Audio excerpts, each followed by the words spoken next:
Bismillahirrahmanirrahim. Assalamualaikum warahmatullahi wabarakatuh.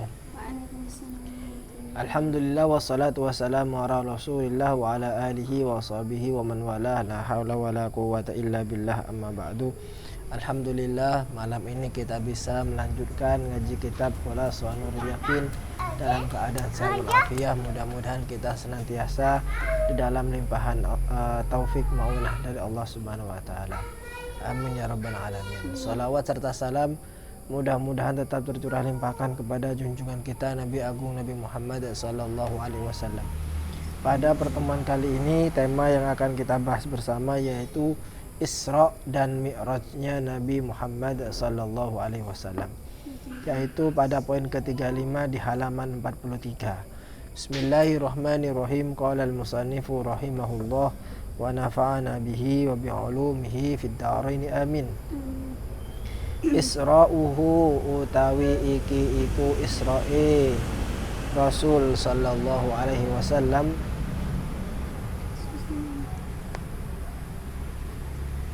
wa mi'rajuhu lan mi'raj Rasul sallallahu alaihi wasallam.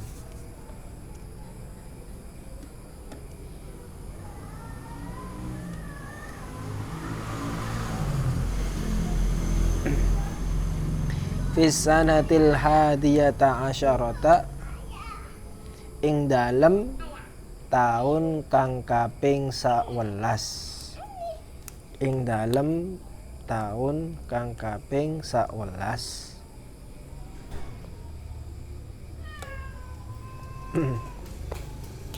Akrama mulya aken. Akrama mulya aken hu ing Rasul sapa Allahu Allah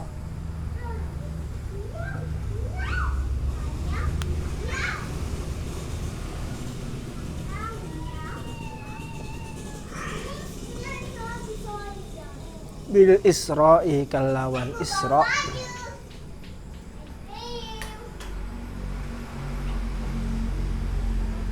wal mi'raji lan mi'raj.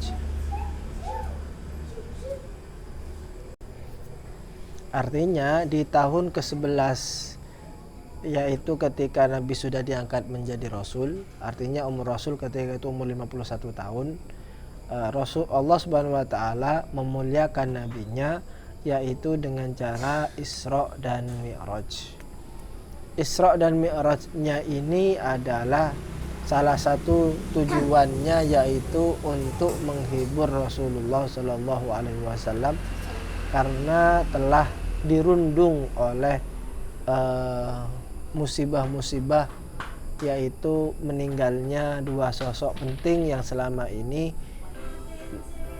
membantu dan mensupport dakwah Rasul. Jadi supaya Rasul tidak sedih, maka Allah kemudian memuliakan beliau dengan Isra dan Mi'raj. Apa Isra dan Mi'raj itu? Nah, poin kedua dijelaskan.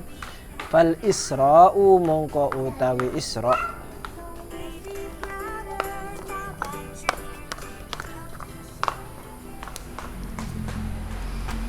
huwa utawi Isra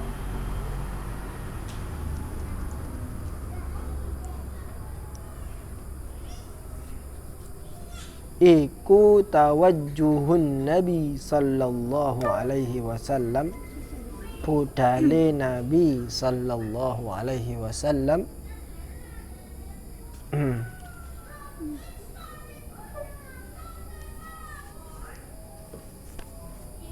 lailan ing dalem mangsa bengi, lailan ing dalem mangsa bengi.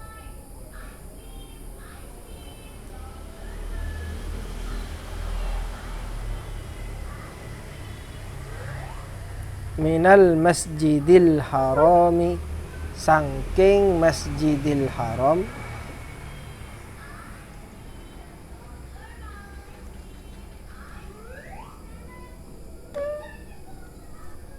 ilal masjidil aqsa, maring masjidil aqsa.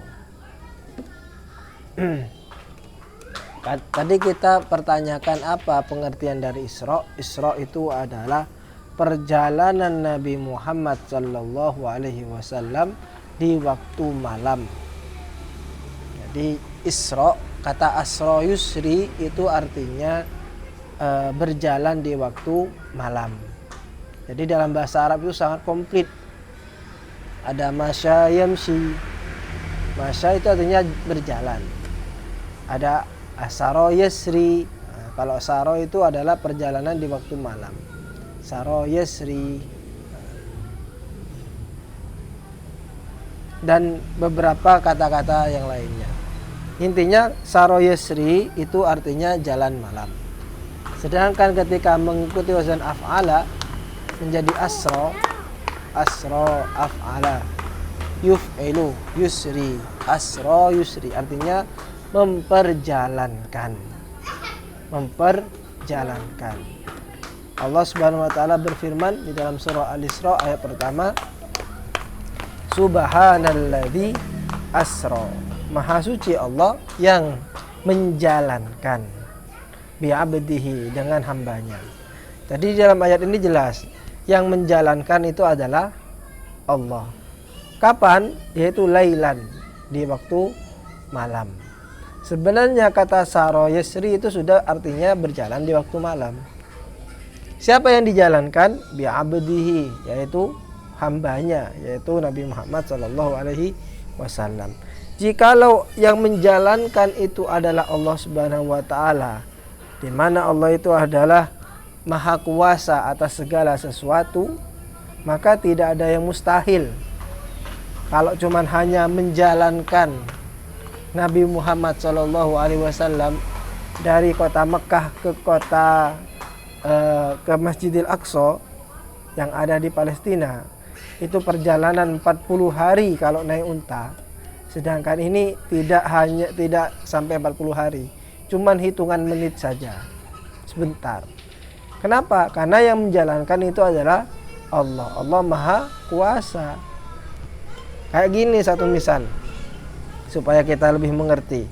Semut, sampean tahu semut di sini. Menurut sampean kira-kira kalau jalan dari sini ke gerbang itu butuh berapa menit? Ya, ada mungkin 2 menitan gitu ya, semut ya. Tapi mungkinkah semut ini berjalan ke Lumajang, kemudian dia kembali lagi ke sini dalam tempo hanya 1 jam? Mungkin enggak? Untuk logika semut ya, semut ketika dia bercerita kepada teman-temannya, "Hei, tadi saya ke Lumajang, cuma sejam saja sudah nyampe sini." Semut yang lain tidak akan percaya. Tapi coba sekarang semut ini ikut saya di baju saya, kemudian saya pergi ke Lumajang naik mobil, nyampe di Lumajang pulang lagi ke sini, kira-kira 1 jam. Pertanyaan saya, apakah semut tadi pergi ke Lumajang? Iya. Kenapa? Karena saya yang menjalankan. Kalau semut itu pakai logikanya si semut ini tadi, tidak mungkin. Tapi kalau logikanya adalah, oh semut ini dijalankan oleh saya, oleh manusia. Jadi mungkin bagi dia untuk pergi ke Lumajang dalam tempo cuma 1 jam. Nah, kurang lebih seperti itu. Allah Subhanahu wa taala menjalankan Nabi Muhammad dari Masjidil Haram ke Masjidil Aqsa, kemudian naik ke Sidratul Muntaha. Sidratul Muntaha ini sudah berada di pucuk paling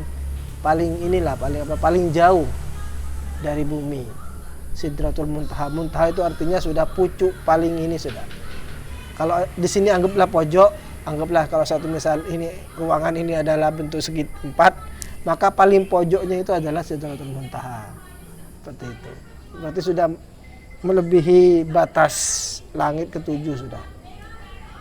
Ya intinya itu tidaklah mustahil. Kenapa? Karena yang menjalankan itu adalah Allah, pemilik bumi dan langit beserta isinya. Maka tidaklah mustahil itu. Kita lanjutkan. Wal mi'raju lan utawi mi'raj. Huwa utawi mi'raj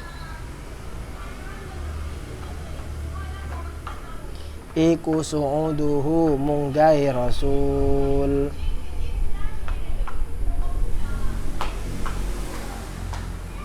sallallahu alaihi wasallam. Sallallahu alaihi wasallam.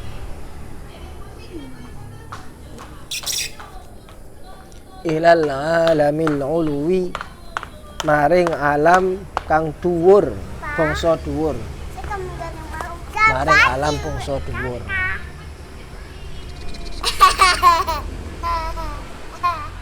Wa fihi lan iku ing dalem Mi'raj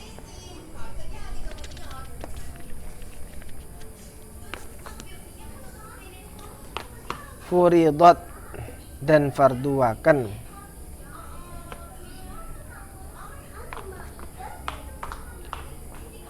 apa as-shalawatul khamsu, pira-pira salat kang 5.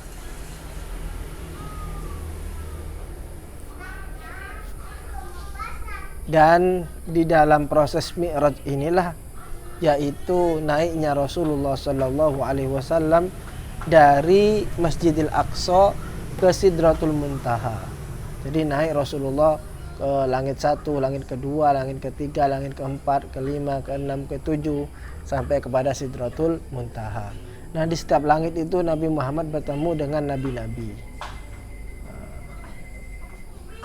Intinya kemudian di Sidratul Muntaha itu dalam suatu riwayat Rasulullah bertemu dengan Allah.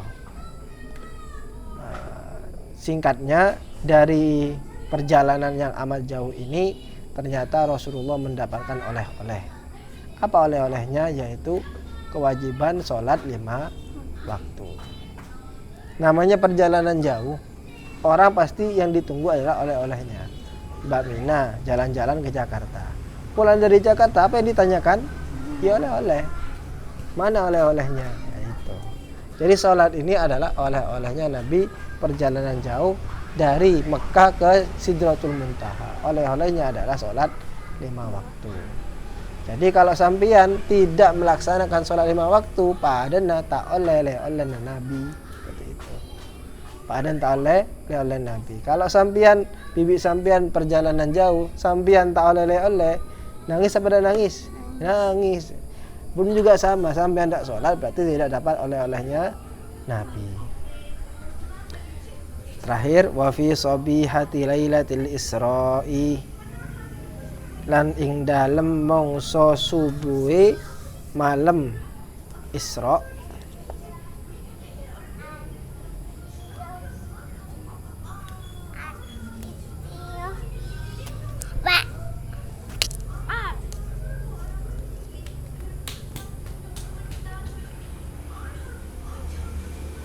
Allah mengajarakan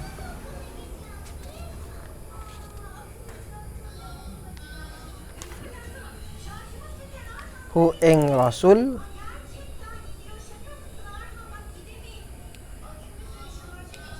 sapa Jibrilu, malaikat Jibril,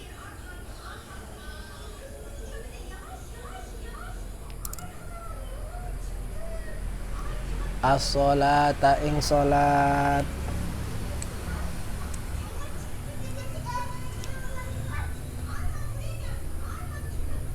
wa auqataha lan pira-pira waktune salat. Langsung setelah mendapatkan kewajiban melaksanakan sholat 5 waktu, tidak menunggu lama. Jadi kan perjalanannya di waktu malam, nyampe di tempat asal yaitu di Mekah itu menjelang subuh.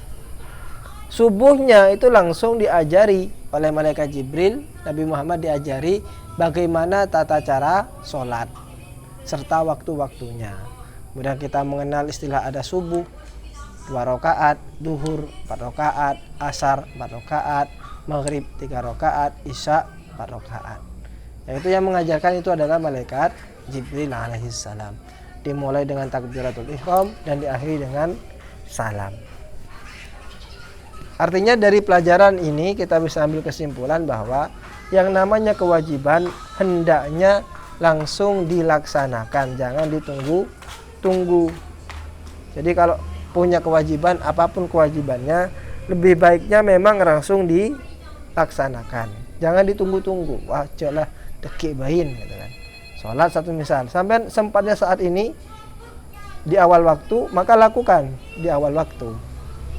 Kalau tidak sempat, maka nanti nunggu ketika sudah sempat. Dan jangan dibuat enteng. Saking pentingnya sholat. Jadi kalau kalau kita diibaratkan ya, Nabi Muhammad kan perjalanan jauh, pasti nyampainya pasti capek. Iya benda, sampai perjalanan jauh ke Mesir satu misal, nyampe di Mesir capek, terus ke Mesir, ke Surabaya saja, Mbak Rara pulang ke Surabaya, nyampe Surabaya capek benda capek, karena ini perjalanan jauh. Tapi karena saking pentingnya kewajiban ini, maka Jibril kemudian langsung mengajarkan Nabi Muhammad tanpa melihat ini capek hendaknya itu, pokoknya langsung diajarkan saja. Ini menunjukkan pentingnya sholat. Yang kedua, kewajiban itu jikalau sudah dilaksanakan, maka bergegaslah untuk melakukan kewajiban yang lainnya. Jangan santai-santai dulu. Fa idza faragta fansab wa ila rabbika farghab. Apabila kamu sudah selesai dengan suatu kewajiban, maka bergegaslah untuk melakukan kewajiban yang lainnya. Karena kalau sampian ditunggu-tunggu ya, nanti akan menumpuk kewajiban-kewajiban. Kewajiban sampai numpuk akhirnya. Ketika kewajiban sampai numpuk, maka tidak akan maksimal. Pasti itu sudah. Contoh, sampean punya kewajiban untuk menyetorkan hafalan Quran satu kaca satu misal. Habis itu punya kewajiban untuk cuci baju, masak, menyapu satu misal, mengerjakan PR dan yang lainnya. Tapi saya mikir, wis lah nanti saja, wis ngapalkan Quran nanti saja, masak nanti saja. Akhirnya ketika waktunya sudah mepet, nanti mau setoran 2 jam yang akan datang, sedangkan sampai tidak menyiapkan, akhirnya terkelacer. Bahkan mungkin sampean akan melewatkan beberapa kewajiban yang ada itu. Akhirnya tidak mengerjakan PR atau misal, akhirnya tidak masak, akhirnya tidak nyetorkan hafalan dan yang lainnya. Kenapa? Ya itu karena tidak melaksanakan kewajiban secepat mungkin. Maka pelajarannya dari malaikat Jibril ini adalah kerjakan kewajiban secepat mungkin, dengan semaksimal mungkin, sebaik mungkin, sehingga nanti tidak akan numpuk kewajiban-kewajiban yang ada. Yang kedua pelajarannya adalah bahwa seseorang yang sedih ini pasti nanti akan ada orang yang benar-benar datang kepada sampean untuk memberikan hiburan-hiburannya. Maka orang yang datang kepada sampean itu berarti benar-benar dia kasihan kepada sampean, benar-benar sayang kepada sampean. Jadi untuk mengetahui apakah teman saya ini adalah teman yang baik atau tidak, teman yang solid atau tidak, maka lihatlah ketika sampean dalam keadaan sedih, sakit. Teman yang sejati, dia pasti akan datang ketika keadaan sampean sedih, terpuruk, jatuh, dia pasti akan datang menemani sampean. Tapi kalau temannya tidak baik, pasti dia tidak akan datang. Kenapa? Karena kita dalam keadaan terpuruk. Tapi kalau dalam keadaan senang, bahagia, kaya, banyak uang, pasti orang akan datang semuanya. Karena yang namanya gula pasti akan dikerumbuni oleh semut. Nah, itu pasti. Jadi kalau sampean pengen tahu ini teman sejati atau tidak, jangan lihat ketika sampean pas jaya-jayanya. Pasti orang akan datang semua. Semua akan datang, baik itu yang bermuka satu atau yang bermuka dua. Apa maksudnya bermuka dua? Apakah mukanya punya dua? Enggak. Jadi dia menggunakan topeng palsu untuk menunjukkan identitasnya. Jadi pura-pura baik ke sampean, padahal ada yang diinginkan. Ketika sampean jatuh, maka dia akan menjauhi sampean. Allah Subhanahu wa taala menunjukkan bahwa Allah itu sangat sayang kepada Nabi Muhammad.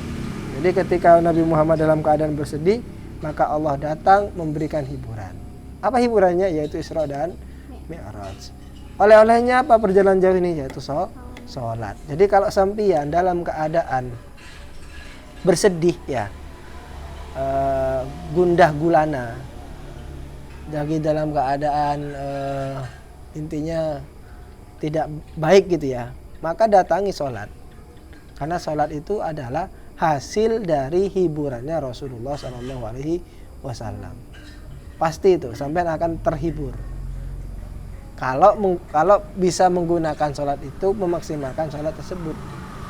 Tapi kalau orang yang tidak bisa memaksimalkan sholat, hanya sekedar gerakan dan yang lainnya, maka dia tidak akan merasakan betul manfaat sholat. Dalam Al-Quran, inna sholata sakanun lahum. Sesungguhnya di dalam sholat itu terdapat ketenangan. Sakan itu artinya ketenangan.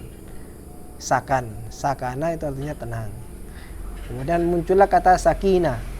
Sakinah, rumah tangga yang sakinah, mawaddah, warahmah, tenang. Pasangan itu akan memberikan ketenangan kepada pasangan yang lainnya, saling memberikan ketenangan. Bahasa Arabnya rumah adalah maskan, tempat ketenangan. Karena bagaimanapun rumah itu adalah tempat yang paling tenang, tempat yang paling bahagia. Sebagus apapun hotel yang sampean tinggal, ya pasti pada akhirnya tinggal 2 hari 3 hari sampean akan merasa kangen dengan suasana rumah. Kenapa? Karena rumah itu maskan. Maskan itu artinya tempat yang tenang. Tempat yang tenang. Meskipun rumahnya satu misal sederhana saja gitu kan ya, itu tidak akan pernah dikalahkan oleh hotel-hotel yang mewah itu. Buktinya apa? Tanyakan ke anak kecil. Anak kecil itu tidak akan pernah bersandiwara. Bawa anak kecil ke hotel, pasti 2 hari 3 hari dia akan merasa pengen pulang.